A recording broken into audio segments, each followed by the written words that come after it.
कि अपनी पत्नी सची के साथ सिंहासन में बैठे हुए थे देवराज इंद्र और नाच गाना हो रहा था। इतने में गुरुदेव आए और ये शास्त्र मर्यादा है कि जो ही सभा में गुरुदेव पधारे तत्काल सबको आसन छोड़कर खड़े हो जाना चाहिए। बृहस्पति जी ने देखा देवराज इंद्र में कोई हलचल नहीं, सिंहासन पर वैसे बैठे, मुस्कुरा दिए, परम ज्ञानी है। अरे इसको तो अभिमान हो गया। बृहस्पति जी आए और खड़े ही नहीं हुए देवराज इंद्र, शूर असुर देवता सब खड़े होकर नमस्कार कर रहे हैं, केवल इंद्र नहीं खड़े। दृष्टि गई, गुरुदेव का अपमान, असत्कार, यहां तक कि हाथ भी नहीं जो कालदर्शी सर्व समर्थ बृहस्पति जी ने देखा कि घमंड, ऐश्वर्य का घमंड, बस तत्काल वहां से सर नीचा किया, वापस सभा से हो गए। ये बहुत बड़ी हानि हो गई, गुरुदेव का अपमान, सर्वनाश। जब बृहस्पति जी चले गए तब देवराज इंद्र को होश आया कि अरे तो हमने अपमान कर दिया अपने गुरुदेव का। अहंकार आ जाए, घमंड आ जाए तो निश्चित पतन हो जाएगा, निश्चित। वो समझ गए कि गुरुदेव की अवहेलना की अब कोई भारी न भारी विपत्ति आ जाएगी, भारी न भारी संकट आ जाएगा।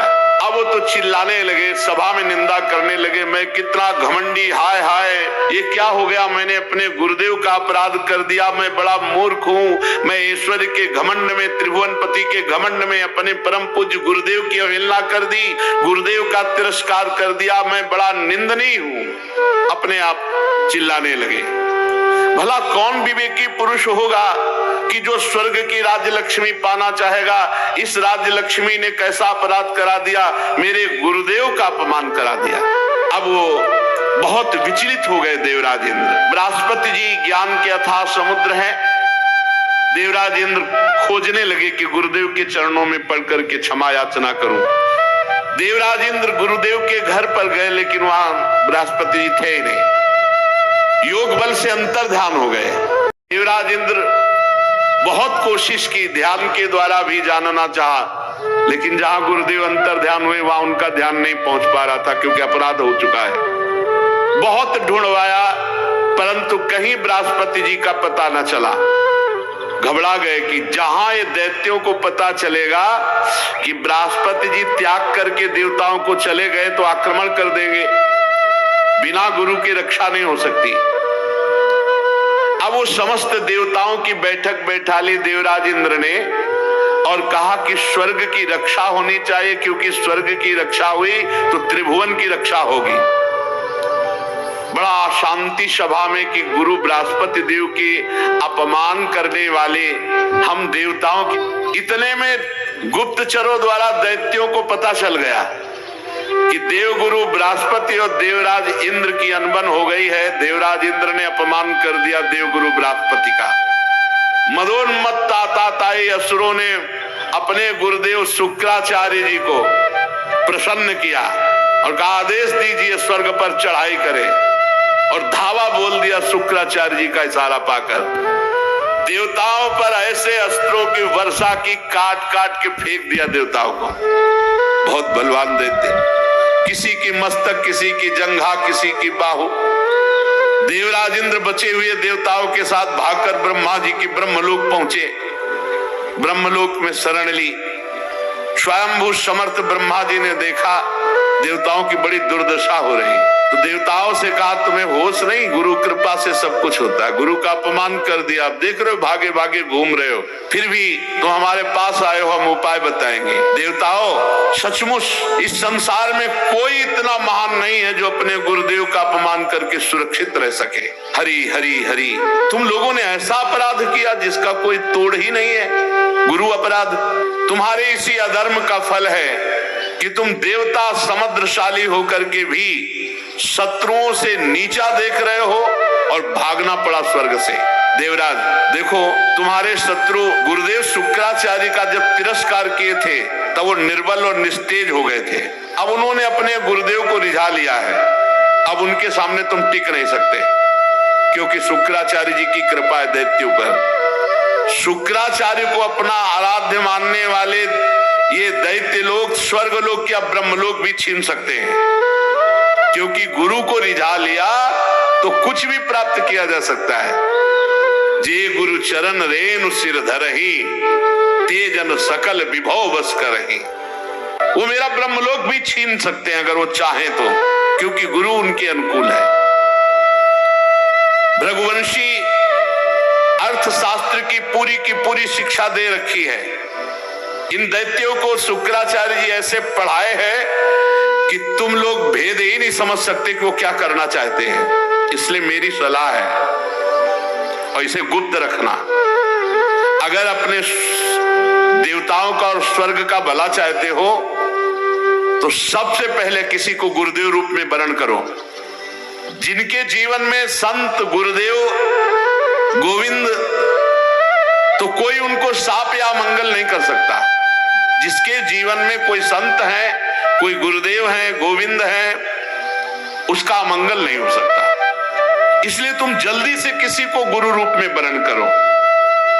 देवताओं ने कहा, भगवान देवताओं का गुरु आप ही बता दो। तुम्हारे गुरु पद पर त्वष्टा के पुत्र विश्वरूप जी हैं, जाओ उनकी सेवा करो, उनको प्रसन्न करो। वे ब्रह्म ऋषि हैं, तपस्वी हैं, संयमी हैं, शास्त्र ज्ञानी हैं, पर वो असुरों के भांजे हैं, तो उनका अंदर का प्रेम मामा पक्ष में भी रहेगा, मतलब असुरों के प्रति भी। अगर तुम उस प्रेम को क्षमा कर सकोगे तो तुम्हारा काम बनाने में समर्थ है विश्वरूप जी। जब ब्रह्मा जी ने इस प्रकार कहा तब देवताओं की चिंता कम हुई और वे त्वष्टा के पुत्र विश्वरूप के पास गए, नमस्कार किया, कोई हृदय से लगाया, बड़ा प्रेम दिखाया। देवताओं ने कहा कि विश्वरूप जी तुम्हारा कल्याण हो, हम तुम्हारे आश्रम में अतिथि के रूप में आए हैं, अतिथि की सेवा करनी ही चाहिए। अभ्यागत कहते हैं जो परिचय वाला आता है, कोई रिश्तेदार, कोई नातेदार जिसकी वही कल आ रहे हैं, परसों आ रहे हैं, परिचय है, वो अभ्यागत है। अतिथि जो अपरिचित है, बिना निमंत्रण के, बिना तिथि के उपस्थित हो जाए, वही अतिथि। वो भगवान का स्वरूप होता है, उसकी सेवा करनी चाहिए। तो कहा हम तुम्हारे अतिथि हैं, मतलब हमारी बात मत काटना, हम एक प्रकार से तुम्हारे पितर भी, पूर्वज भी हैं, इसलिए तुम हमारी अभिलाषा को पूर्ण करो। देखो आचार्य और वेद, पिता, ब्रह्मा, पृथ्वी और इंद्र, ये सब परम पूजनीय हैं, इनकी ज्यादा अवहेलना नहीं करनी चाहिए। हमारी बात सुन, हम तुम्हारे पितर हैं, शत्रुओं ने हमें पराजित कर लिया है, और शत्रु जिनको कह रहे हैं इनके मामा हैं विश्वरूप के।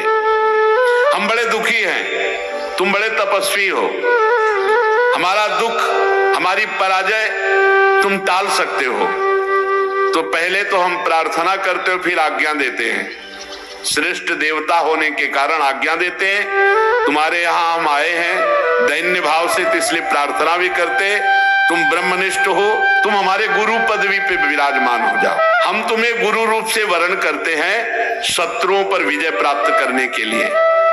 देखो शास्त्र कहता है यदि ज्ञानी हो, तपस्वी हो, तो अपने से अवस्था में छोटा भी हो तो उसके पैर छूने चाहिए। उसके चरण छूना निंदनीय नहीं है, क्योंकि वो बंदनीय पुरुष है, आप बंदनीय हो। आप वेद ज्ञान, शास्त्र, तपस्या सब में श्रेष्ठ हो, इसलिए देवता तुम्हें प्रणाम करते हो। तुम गुरु रूप में विश्वरूप जी से कहा। विश्वरूप जी ने कहा ना ना, ये कुल गुरु का काम हम नहीं कर, हम तो ब्रह्म ऋषि तपस्या परायण रहते, ये हम नहीं करेंगे। विगर हितम धर्मशील ब्रह्मवर्च उपव्ययम, पर ठीक अनुष्ठान करके और मंत्र के द्वारा उसके बड़े नियम तो बच जाए, नहीं तो प्रायः फिर पापों से लिप्त ही हो जाता है। धर्मशील महात्माओं ने इसकी निंदा की है, मैं इसे नहीं करूंगा।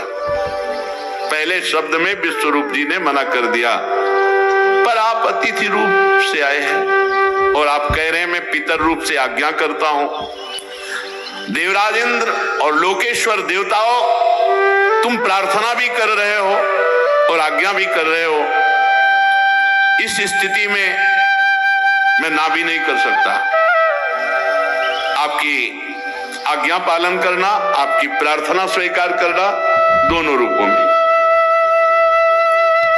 लेकिन आप समझ रहे हैं मैं केवल प्रार्थना स्वीकार कर रहा हूं। हमारे पास जो तपस्या उसका कारण है, हम अकिंचन हैं, कभी किसी से हाथ फैला के नहीं लेते। खेती कट जाने पर, अनाज की हाट उठ जाने पर उनको चून करके हम अपना देव कार्य संपन्न करते हैं। इसीलिए हम तपस्या के धनी, हमको किसी से कोई लेने देने की तात्पर्य नहीं। फिर भी आप हमारे यहाँ आए हो तो मैं आपको खाली भी नहीं जाने दूंगा। मैं वचन देता हूं कि मैं तन मन प्राणों को अर्पित करके तुम्हारे कार्य को पूर्ण करूंगा। विश्वरूप जी बड़े ही तपस्वी थे, अकिंचन वृत्ति से तपस्या करते थे। उसकी बहुत तपस्या बढ़ती है जो किसी से दान पुण्य नहीं लेता और कष्ट पूर्वक जीवन व्यतीत करते हुए भजन करता है, तप करता है। वरण कर लिया विश्व रूप को गुरु रूप से। शुक्राचार्य जी ने अपने नीति बल से असुरों को बहुत परिपक्व और सुरक्षित कर दिया था। फिर विश्व रूप जी तो अकिंचन महापुरुष थे, इन्होंने वैष्णवी विद्या का प्रयोग किया और संपूर्ण असुरों को परास्त करा करके देवराज इंद्र को पुनः स्थापित किया। ये गुरु बल, वैष्णवी विद्या से सुरक्षित देवराज इंद्र को कर दिया। असुर सेना पराजित हुई। उदार बुद्धि विश्वरूप ने इस वैष्णवी विद्या का प्रयोग करके संपूर्ण देवताओं को पुनः स्वस्थ और सुरक्षित कर दिया। ये 32 सेवा अपराध है, इनसे बचना चाहिए। पहला है सवारी पे चढ़ करके भगवान के दर्शन करने जाना।